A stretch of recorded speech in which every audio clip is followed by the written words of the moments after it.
საქართველოს ეკლესიის 152 საჭეთ მპყრობელს სამების საკათედრო ტაძარში გაფართოებულ კრებაზე ხვალ აირჩევენ.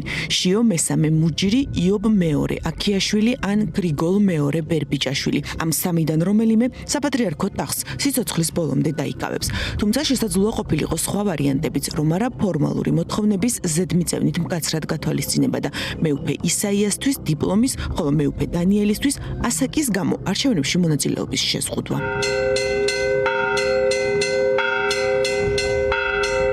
საქართველოს ავტოკეფალური მართლმადიდებელი ეკლესიის მართვა-გამგეობის დებულებაში, რომელიც სახელმძღვანელო დოკუმენტია და 1995 წელს არის მიღებული, ნამდვილად წერია, რომ პატრიარქობის კანდიდატი სხვა მოთხოვნებთან ერთად უნდა აკმაყოფილებდეს შემდეგს. უნდა ჰქონდეს საღვთისმეტყველო განათლება და საეკლესიო მმართველობის საკმარისი გამოცდილება. ვნახოთ, რა წერია ამავე დოკუმენტში მღვდელმთავრისათვის აუცილებელ კრიტერიუმებში.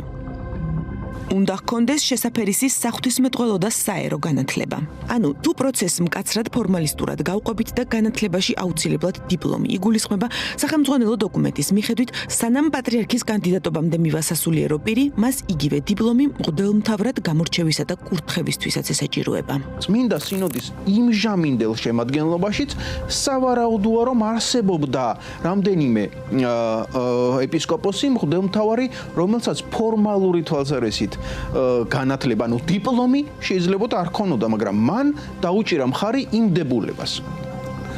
და ბუნებრივია ამის შემდგომ ვინ და პირველ რიგში თავად ამ გადაწყვეტილების მიმღები, ესე ვთქვათ, საეკლესიო კანონმდებელი, უმაღლესი წარმომადგენლობითი ორგანო გახდა ვალდებული დაეცვა მის მიერვე მიღებული უმთავრესი კონსტიტუციური რანგის აქტი, ხო სწორია? თუმცა, რას ვხედავთ ამის შემდგომ? არაერთი გადაწყვეტილება არის საჯაროდ ხელმისაწვდომი წმინდა სინოდისა, სადაც სინოდს მიღებული აქვს გადაწყვეტილება, ხას უსვა 95 წლის შემდგომ პერიოდზეა, ბოლო ასეთი იყო 2015 წელს. ესეც მნიშვნელოვანია. როდესაც მათ მხარი დაუჭირეს ეპისკოპოსად გამორჩევას იმ მღვდელმსახურისა, რომელსაც ფორმალური გაგებით დიპლომი არ ქონდა, არ აქვს უпроსორად. არც მაშინ, არც დღეს. რას ნიშნავს ეს? სინოდმა იმ შემადგენლობამ საკუთარი გადაწყვეტილების 95 წლის მართვა-გამგეობის დებულებაში, რაც ჩაწერა, რევიზია მოახდინა.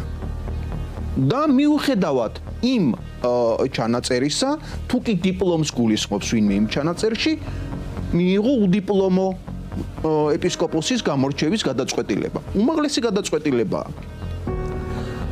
თუ კი ამ მსჯელობას გავაგრძელებთ, ამ შემთხვევაში ასეთი მღვდელმთავრების სტატუსი და მათი მონაწილეობით ჩატარებული წმინდა სინოდის ხდომების და მიღებული გადაწყვეტილებების სამართლებრივი ლეგიტიმურობის კითხვები შეიძლება გაჩნდეს. ანუ თუ ფორმალურ ლოგიკას და 1995 წელს მიღებულ დოკუმენტში გაწერილ კრიტერიუმებს გავყვებით, ყველა უდიპლომო მღვდელმთავარი, რომელიც მართვა-გამგეობის დებულების მიღების შემდეგ გამოარჩიეს ფორმალობის მიხედვით, არასწორად და არალეგიტიმურად არის გამორჩეული. ასევე მღვდელმთავრების უმეტესობას სასულიერო ხარისხები სწორედ 1995 წლის შემდეგ აქვს ამაღლებული, მათ შორის ისეთებს, რომლებსაც სასულიერო განათლება ოფიციალურად არ აქვთ.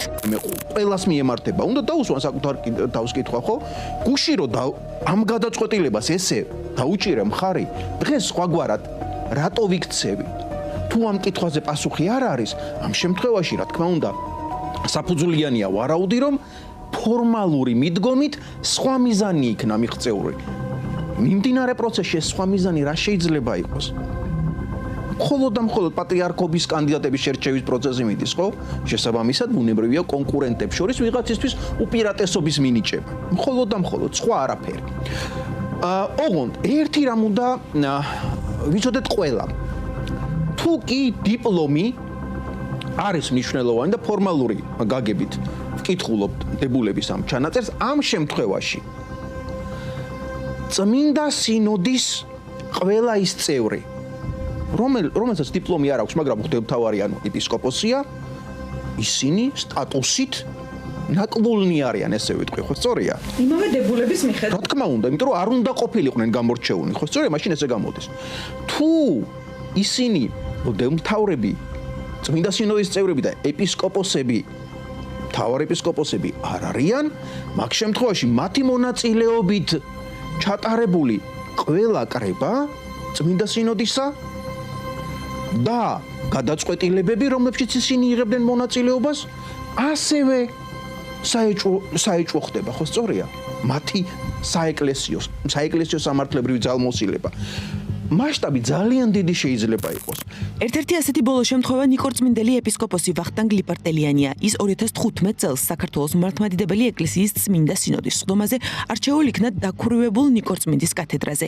ის მანამდე რუსეთში მსახურობდა. საჯარო წყაროების მიხედვით მას სასულიერო განათლება არ აქვს. რუსული წყაროს ინფორმაციით 2009 წლის დეკემბრის ბოლოს ის საქართველოს ეკლესიამ რუსეთში მსახურებისთვის მიავლინა. საპასუხოდ იმისა, რომ რუსეთის ეკლესიამ თბილისში რუსულენოვანი მორწმუნეების სულიერი მზრუნველობისთვის გაგზავნა არქიმანდრიტი რომან ლუკინი. ეს დანიშნები შესაძლებელი გახდა რუსეთისა და საქართველოს ეკლესიების მღვდელმთავართა შეთანხმების საფუძველზე. ამ გაცვლის შემდეგ ის საქართველოში ბრუნდება და მართვა გამგეობის დებულების დარღვევით სასულიერო განათლების გარეშე ხდება მღვდელმთავარი. ზოგადად საქართველოს მართლმადიდებლური ეკლესიის მღვდელმთავრებს შორის მრავლად არიან რუსეთში ნამსახურები ან განათლება მიღებული ეპისკოპოსები.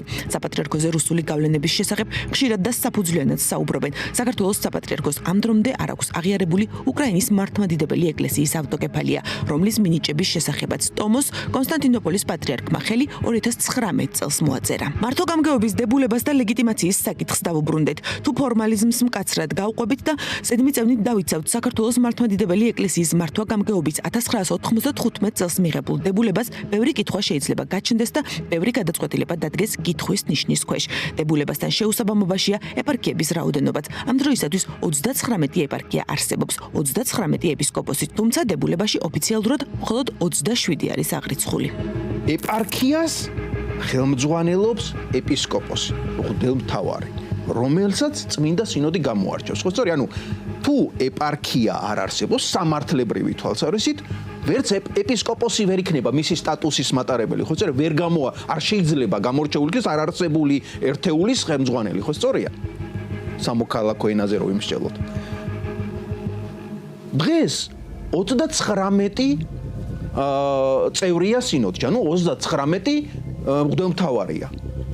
27-სა და 39-ს შორის სხვაობას რას უშვებით?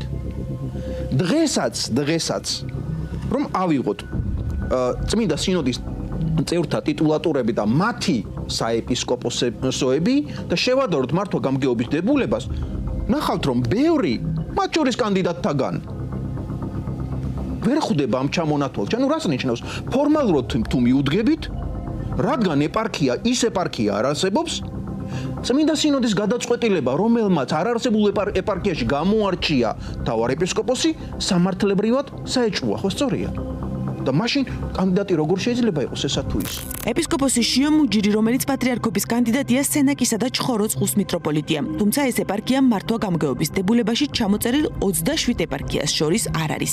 ისევე როგორც არ წერია კიდევ სხვა 11 ეპარქია. ესეც კიდევ ერთი შეუსაბამობა. თუმცა წესების მკაცრად დაცვა მხოლოდ მაშინ გახდა საჭირო, როცა პატრიარქობის კანდიდატებზე მიდგა საქმე. საპატრიარქო ინტრიგები მეუფე ისაიას უდიპლომობაზე აპელირებით არ დასრულებულა. კანდიდატების გამორჩევის შემდეგ საეჭვო ვითარებაში გაქრა პატრიარქობის ერთ-ერთი კანდიდატის, ეპისკოპოს იობის დიპლომი.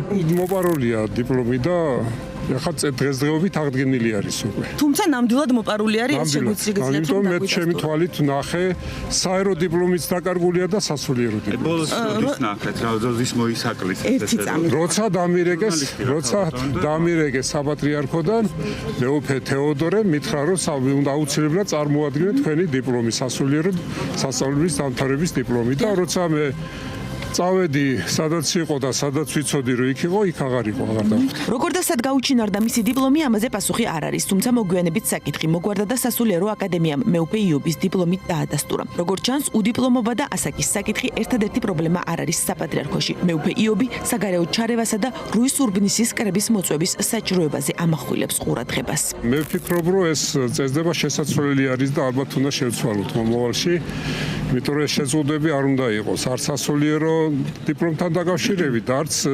წლოვანებასთან დაკავშირებით. ანუ თქვენ არ ეთანხმებოდით ამას ანუ სინოდის ხლომაზე და ეს გაჟღერეთ თქვენ? რა თქმა უნდა. მე მინდოდა რომ მიეღო მონაწილეობა მეუფე დანიელსაც და მეუფე ისაიასაც. ნუ ცვლილებები უნდა მოხდეს აუცილებლად. რეფორმები უნდა გატარდეს. ძალიან ბევრი მიმართულებით. ნუ ჩვენ გვაქვს აგერ რუისურბნისის საეკლესიო კრება და ეს კრება აუცილებლად უნდა ჩატარდეს მომავალში. როცა ამისთვის მზად იქნება. საგარეო ჩარევებზე რას ფიქრობთ საქართველოს ეკლესიაში? ნუ ფაქტიურად ეს ყველამ ვიცით რომ არის ეს ჩარევები და ხდება კიდეც. ხდება ზეწოლაც ხდება და ჩარევებიც ხდება.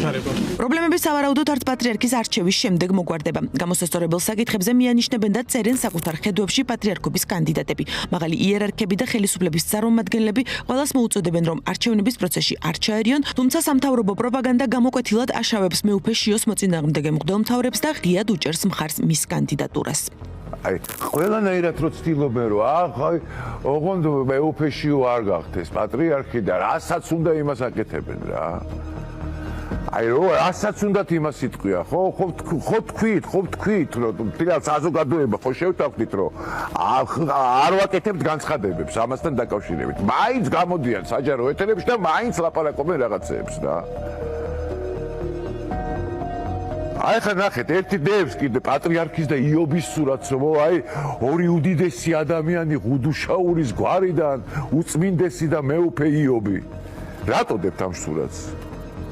ამ სურათს რატო დებთ? აი ეს დადევით. ეს დადევით ყველგან რა. რაც პატრიარქმა დაიბარა და დაწერა 90 წლის ასაკში. აი ეს დადევით რა. ძლივს რო დაწერა. რა შუაშია ეხა მეუფე იობთან პატრიარქის ერთი სურათის დადება.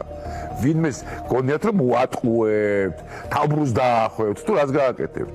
მაღალ სასულიერო იერარქიაში ინტრიგები პატრიარქის გარდაცვალებამდეც მრავლად იყო. რომ აღარ გავიხსენოთ ციანიდის საქმე და შედარებით ახლო წარსულს გადავხედოთ 2 წლის წინ მეუფე შიოს შესაძლო მოწამვლის შესახებ საუბრობდნენ თავად საპატრიარქოს წარმომადგენლები. ამ წუთებში კურიერისთვის ექსკლუზიურად გახდა ცნობილი, რომ გარდაცვლილია საპატრიარქოს დამლაგებელი, რომელიც ჩვენი ინფორმაციით მეუფე შიოს სამუშაო ოთახსაც ალაგებდა. ქალის ცხედარს უკვე ჩაუტარდა ექსპერტიზა, რუსთავიორისთვის ჯერჯერობით უცნობია უკავშირდება თუ არა ეს ფაქტი მეუფე შიოს შესაძლო მოწამვლის ვერსიას, თუმცა მომხდარი საეჭვოდ ემთხოვა სისხლის სამართლის საქმეს, რომელიც შინაგან საქმეთა სამინისტრომ პატრიარქის მოსაყლის განზრახველობის მცდელობის მუხლით აღძრა.